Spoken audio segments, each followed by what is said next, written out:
high, low, blinker. So yun na nga mga boss, no? Ito yung diving flashlight ng Simuco. So si Simuco mga boss, no, is meron siyang battery na matagal malubat dahil yung kanyang battery is naka 6,800 mAh na mga boss, kaya matagal malubat. At naka 26650 naman siya mga boss, no. So ito yung kanilang diving flashlight mga boss. Naka-aluminum na siya mga boss, no. Yan, naka-aluminum na siya. Tapos yung kanyang switch ay push button switch na rin. Tingnan nyo ang kanyang LED mga boss. Napakalaki mga boss, no. Naka P90 na. So testingin natin mga boss, no, kung gaano kaliwanag itong Simuco na diving flashlight. So ito na mga boss, no, nalagay na natin yung battery ni Simuco. So testingin natin mga boss kung gaano kaliwanag itong Simuco na diving flashlight. So ngayon testingin na natin. So napakaliwanag mga boss, no. Yan po ang kanyang high.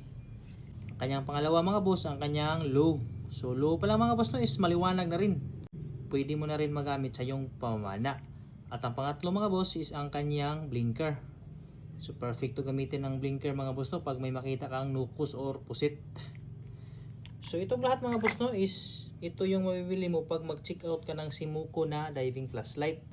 So meron silang package na pwede mo mapilian mga boss. May package sila mga boss na may dala itong charger.